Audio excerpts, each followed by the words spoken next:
പറയുമ്പോൾ കേരളം സാക്ഷര കേരളമാണ്. എല്ലാത്തിലും നമ്പർ 1 ആണ്. നീതി ആയോഗിൻ്റെ കണക്കനുസരിച്ച് കേരളം മിക്കവാറും മിക്ക സൂചികകളിലും 1-ാം സ്ഥാനത്തുണ്ട്.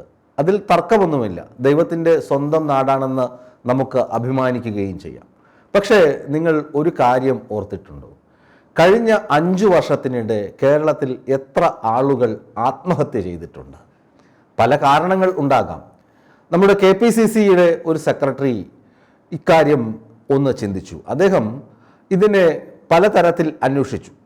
ഒടുവിൽ മുഖ്യമന്ത്രിക്ക് അദ്ദേഹം പരാതി നൽകി, വിവരാവകാശ കമ്മീഷന് കത്ത് നൽകി, മനുഷ്യാവകാശ കമ്മീഷന് പരാതി നൽകി. ഒരു കണക്ക് അദ്ദേഹത്തിന് ലഭിച്ചു. എത്രയാണെന്ന് അറിഞ്ഞു കഴിഞ്ഞാൽ ശരിക്കും നമുക്ക് ഞെട്ടൽ ഉണ്ടാകും. ഏകദേശം 40,000-ഓളം ആളുകളാണ് കഴിഞ്ഞ 5 വർഷത്തിനിടെ നമ്മുടെ കൊച്ചു സംസ്ഥാനത്ത് ആത്മഹത്യ ചെയ്തത്.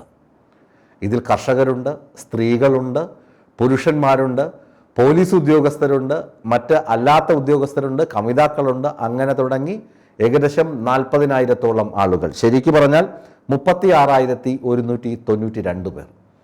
ഇതിൽ ചില ഇടങ്ങളിൽ നിന്നുള്ള കണക്കുകൾ ലഭ്യമല്ല. അത് ഏകദേശം 5,000-ഓളം പേരുണ്ടാകുമെന്നാണ് അനൗദ്യോഗികമായി ഈ പരാതി നൽകിയ ശ്രീ ഷാജിയെ അറിയിച്ചിരിക്കുന്നത്. അങ്ങനെയാണെങ്കിൽ 50,000 കടക്കും. ഏകദേശം 1,00,000-ഓളം ആത്മഹത്യകൾ. ഈ ആത്മഹത്യ ഒന്നിനും പരിഹാരമല്ലെന്ന് മിക്കവാറും എല്ലായിടത്തും എഴുതി കാണിക്കുന്നുണ്ട്. ആത്മഹത്യ വാർത്തകൾ റിപ്പോർട്ട് ചെയ്യുമ്പോഴും അല്ലെങ്കിൽ പത്രങ്ങളിൽ വരുമ്പോഴും ഒക്കെ മിതത്വം പാലിക്കുന്നുണ്ട്. മുക്കിന് കൂണുപോലെ കൗൺസിലിംഗ് സെൻ്ററുകൾ തുടങ്ങിയിട്ടുണ്ട്.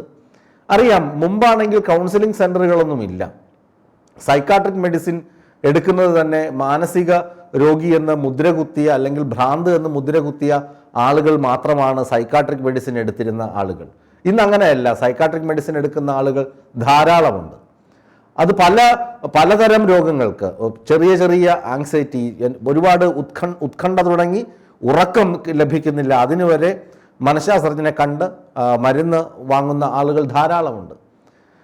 അപ്പോഴാണ് ഈ ആത്മഹത്യ കേരളത്തിൽ കൂടുന്നത്. നമുക്ക് ആതുര രംഗത്തും അതായത് ആരോഗ്യ രംഗത്തും സാക്ഷര രംഗത്തും നമ്മൾ എത്രത്തോളം വികസിക്കുന്നുണ്ടോ അതേപോലെ തന്നെ നമ്മൾ മറ്റു മേഖലകളിൽ അധപ്പതിച്ചു കൊണ്ടേയിരിക്കുന്നു. ഈ അറിവുകൾ നമ്മൾ വേണ്ട വിധം പ്രയോജനപ്പെടുത്തുന്നില്ല എന്നതിൻ്റെ സൂചനയാണ് ഈ കാണുന്ന ആത്മഹത്യാ നിരക്കുകൾ.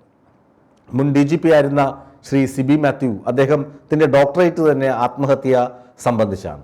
അദ്ദേഹത്തിൻ്റെ പുസ്തകം പറയുന്നുണ്ട് ആത്മഹത്യയുടെ കാരണങ്ങൾ, ആത്മഹത്യയിൽ ചെന്ന് അഭയം പ്രാപിക്കുന്നതിൻ്റെ ഉദ്ദേശശുദ്ധി, ഇതൊക്കെ അദ്ദേഹം പറയുന്നുണ്ട്.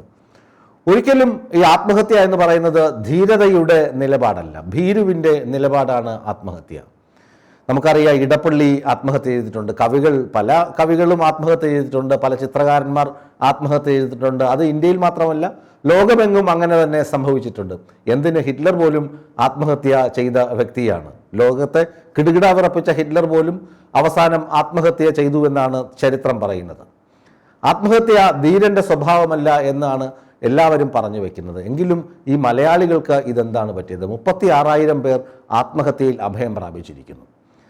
ഓഹ്റാൻ പാമുക്ക് എന്ന് പറയുന്ന ഒരു നോവലിസ്റ്റ് ഉണ്ട്, നൊബേൽ സമ്മാനമൊക്കെ ലഭിച്ച അദ്ദേഹത്തിൻ്റെ മഞ്ഞ് എന്ന പുസ്തകത്തിൽ ഈ ആത്മഹത്യയുടെ കണക്കുകൾ നിരത്തി കാണിക്കുന്നുണ്ട്. എങ്ങനെയാണ് ആത്മഹത്യ തുടർച്ചകൾ ഉണ്ടാകുന്നത്? അതിന് അദ്ദേഹം ഒരു കഥ പറയുന്നുണ്ട്. ഒരു പത്രപ്രവർത്തകൻ പോകുന്നത് ഒരു തട്ടമിടുന്ന സ്കൂളുകളുണ്ട്. തുർക്കിയാണ് പശ്ചാത്തലം. തട്ടം, അതായത് ബുർഖാൻ ഇടുന്ന സ്കൂളുകളിൽ പെട്ടെന്ന് ബുർഖാൻ നിരോധിക്കുന്നു, തട്ടം നിരോധിക്കുന്നു. അങ്ങനെ തട്ടം നിരോധിച്ചു കഴിയുമ്പോൾ കുഞ്ഞുനാളിലെ തട്ടമിട്ട് ശീലിച്ച കുട്ടികൾക്ക് ഈ തട്ടം നിരോധിച്ചു കഴിയുമ്പോൾ അത് വല്ലാത്ത മാനസിക പീഡനമാകുന്നു. അതിൽ പ്രതിഷേധിച്ച ഒരു കുട്ടി ആത്മഹത്യ ചെയ്യുന്നു. പിന്നീട് തുടർച്ചയായി കുട്ടികൾ ഇങ്ങനെ ആത്മഹത്യ ചെയ്തുകൊണ്ടേയിരിക്കുന്നു.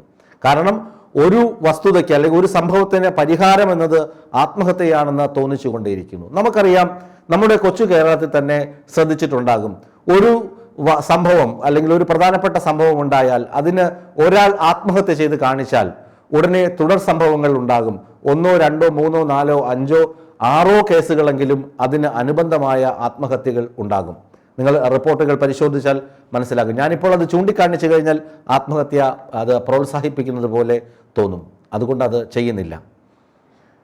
തീർച്ചയായും ആത്മഹത്യ ഒരു ധീരന്റെ നടപടിയല്ല, അല്ലെങ്കിൽ ധീരതയുടെ സ്വഭാവമല്ല. കേരളത്തിൽ 50,000-ഓളം ആളുകൾ 5 വർഷത്തിനിടെ ആത്മഹത്യ ചെയ്തു എന്ന് പറയുന്നത് ഞെട്ടൽ ഉളവാക്കുന്ന സംഭവം തന്നെയാണ്. അതിൽ ഏറ്റവും കൂടുതൽ ആളുകൾ മരിച്ചിരിക്കുന്നത് തലസ്ഥാന നഗരത്തിലാണ്. ഏകദേശം 4,800-ഓളം ആളുകൾ ആത്മഹത്യയിൽ അഭയം പ്രാപിച്ചത് തിരുവനന്തപുരത്താണ്. 1,800-ഓളം ആളുകൾ മരിച്ചത് കാസർഗോഡാണ്. അപ്പോൾ തിരുവനന്തപുരം മുതൽ കാസർഗോഡ് വരെ പോകുമ്പോൾ കാസർഗോഡാണ് 2ാം സ്ഥാനത്ത്. മറ്റ് ജില്ലകളിൽ താരതമ്യേന കുറവാണ് ആത്മഹത്യ. എങ്കിലും ആലോചിച്ച് നോക്കുക, 4,000 പേര് തിരുവനന്തപുരത്ത് ആത്മഹത്യ ചെയ്തിരിക്കുന്നു, 2,000-ഓളം ആളുകൾ കാസർഗോഡ് ആത്മഹത്യ ചെയ്തിരിക്കുന്നു 5 വർഷത്തിനിടയിൽ. എന്തൊരു ക്രൂരമായ സ്റ്റാറ്റിസ്റ്റിക്സ് ആണിത്. മറ്റ് പല സംഭവങ്ങളുണ്ടായി ഈ കാലയളവിൽ തന്നെ. നമുക്ക് കോവിഡ് കടന്നുപോയി, നിപ്പ കടന്നുപോയി, ഓഖി വന്നുപോയി, അങ്ങനെ പല ദുരന്തങ്ങളും വന്നുപോയി. ഇതിനിടയിൽ ആണ് ഈ ആത്മഹത്യകളും നടക്കുന്നത്. പലതരം സമ്മർദ്ദങ്ങൾ നമ്മെ തേടി വരുന്നുണ്ടാകാം. ജോലിയുടെ കാര്യമുണ്ടാകാം, സാമ്പത്തിക ക്ലേശങ്ങളുണ്ടാകാം, അല്ലെങ്കിൽ ദാരിദ്ര്യമുണ്ടാകാം, ബാങ്ക് ജപ്തി ഭീഷണി ഉണ്ടാകാം, പലതും ഉണ്ടാകാം. സൗഹൃദങ്ങളിൽ ഉണ്ടാകുന്ന വീഴ്ചകൾ, വിള്ളലുകൾ, പ്രണയ നൈരാശ്യം ഉണ്ടാകാം, പലതരം കാരണങ്ങൾ ഉണ്ടാകാം. ഈ കാരണങ്ങളിൽ നിന്നുള്ള ഒളിച്ചോട്ടമായി ആണ് പലരും ആത്മഹത്യയിൽ ചെന്ന് അഭയം പ്രാപിക്കുന്നതെന്ന് സിബി മാത്യു അദ്ദേഹത്തിൻ്റെ പുസ്തകത്തിൽ പറഞ്ഞു പോകുന്നുണ്ട്. പക്ഷേ അതല്ല ഒരു ജീവിത വിജയത്തിൻ്റെ അടിസ്ഥാനമെന്ന് മറ്റ് പുസ്തകങ്ങൾ വായിക്കുമ്പോഴും അദ്ദേഹം തന്നെയും പറഞ്ഞു പോകുന്നുണ്ട്. ഈ കൗൺസിലിംഗ് സെൻ്ററുകളിൽ എന്താണ് നടക്കുന്നത് എന്നാണ് എൻ്റെ ന്യായമായ സംശയം. ഇത്രയധികം ആളുകൾ കേരളത്തിൽ ആത്മഹത്യ ചെയ്യുന്നുണ്ട്, അപ്പോൾ ഇവരെന്താണ് ചെയ്യുന്നത്? അത് DGP ജില്ലാ പോലീസ് മേധാവിമാർക്ക് നിർദ്ദേശം കൊടുത്തിട്ടുണ്ട്. ഇപ്പോൾ അത് പറയാനാണ് ഈ വാർത്ത പറഞ്ഞു വന്നത്.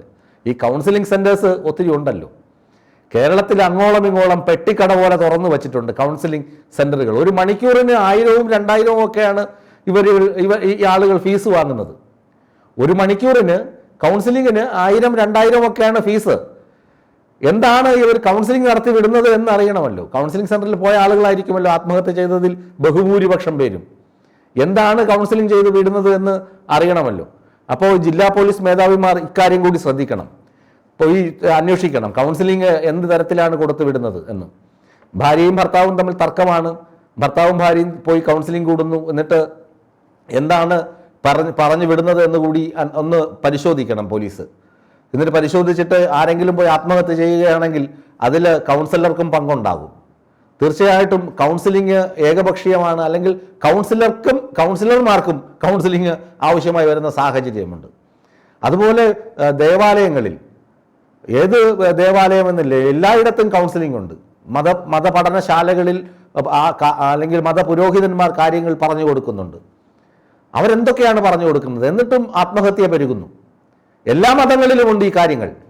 ഒരു മതം മാത്രമല്ല, എല്ലാ മതങ്ങളും മതപുരോഹിതന്മാരും മതപണ്ഡിതന്മാരിൽ നിന്ന് നാട്യം നടക്കുന്ന ആളുകളൊക്കെ എന്താണ് ഈ വേദന അനുഭവിച്ചു പോകുന്ന പാവങ്ങളെ ഇങ്ങനെ പറഞ്ഞു കൊടുക്കുന്നുണ്ട്, അങ്ങനെ ചെയ്യരുത്, ഇങ്ങനെ ചെയ്യരുത്. എന്നിട്ട് എന്താണ് അവർക്ക് ആശ്വാസം ലഭിക്കുന്നുണ്ടോ?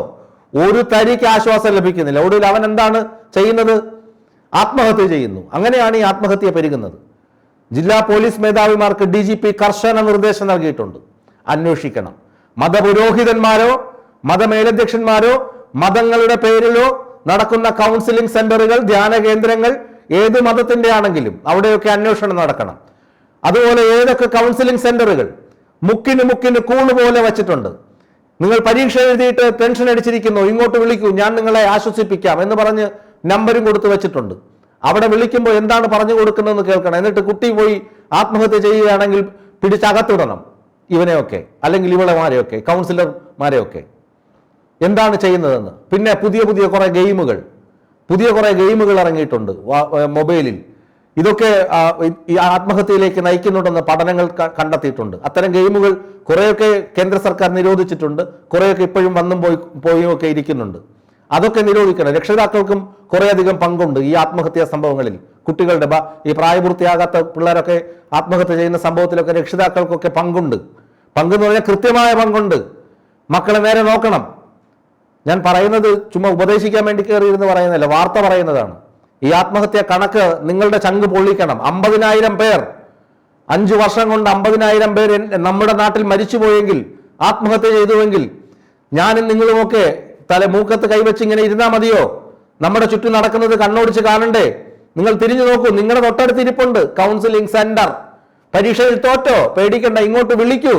ദാമ്പത്യ ജീവിതം ഭദ്രമല്ലേ, ഇങ്ങോട്ട് വിളിക്കൂ, അല്ലെ ഇങ്ങോട്ട് വരൂ എന്ന് പറഞ്ഞ് ഓരോരുത്തർ വിളിക്കുന്നുണ്ട്. അങ്ങോട്ടൊക്കെ ചെന്ന് കയറുന്നവരാണ് ഈ പിന്നെ റെയിൽവേ ട്രാക്കിലും മറ്റേ തൂങ്ങിയൊക്കെ നിൽക്കുന്നത് കാണുന്നത്. അതുകൊണ്ട് അവരെയൊക്കെ നിയമത്തിന് മുന്നിൽ കൊണ്ടുവരണം. DGP കർശന നിർദ്ദേശം കൊടുത്തിട്ടുണ്ട്. തീർച്ചയായും ഇവിടെ കൗൺസിലിംഗ് ഇങ്ങനെ കൗൺസിലിംഗ് സെന്ററുകളൊക്കെ ഇല്ലാതിരുന്നപ്പോൾ ഇത്തരത്തിൽ ഒരു വലിയ കണക്കൊന്നും വന്നിട്ടില്ല. ആത്മഹത്യയിൽ, കർഷക ആത്മഹത്യയും മറ്റുമൊക്കെ ഉണ്ടായിട്ടുണ്ട്, അന്നൊക്കെ സമരങ്ങൾ നടന്നിട്ടുണ്ട്.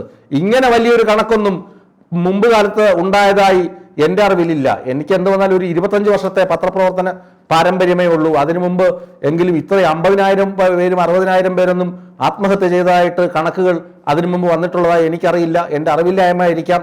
ഏതായാലും ഈ കണക്ക് ഇപ്പോൾ കിട്ടിയിട്ടുണ്ട്. അതുകൊണ്ട് പറയുകയാണ്, ഇപ്പോൾ കൗൺസിലിംഗ് സെന്ററുകളും ധ്യാന കേന്ദ്രങ്ങളും അതുപോലെ തന്നെ അച്ഛന്മാരും മറ്റ് മതമേലധ്യക്ഷന്മാരും സന്യാസിമാരും സ്വാമിമാരും മറ്റു കുറെ കക്ഷികളൊക്കെ ഊശാൻ താടി വെച്ചും താടി വെക്കാതെയൊക്കെ ഇറങ്ങി തിരിഞ്ഞിട്ടുണ്ട്. ആളുകളെ രക്ഷിച്ചു കളയാമെന്ന് പറഞ്ഞു. എവിടെയൊക്കെ പോയി ആശ്വാസം തേടിയ ആളുകളിൽ ഭൂരിഭാഗം പേരും പിന്നെ ആത്മഹത്യയാണ് ചെയ്യുന്നത്. അതുകൊണ്ട് ഈ പോലീസ് അന്വേഷണം കാര്യക്ഷമമായി നടക്കണം. ആത്മഹത്യയുടെ എണ്ണം കുറയ്ക്കണമെങ്കിൽ ഇത്തരം കൗൺസിലിംഗ് സെന്ററുകളുടെ എണ്ണവും കുറയ്ക്കുക തന്നെ വേണം.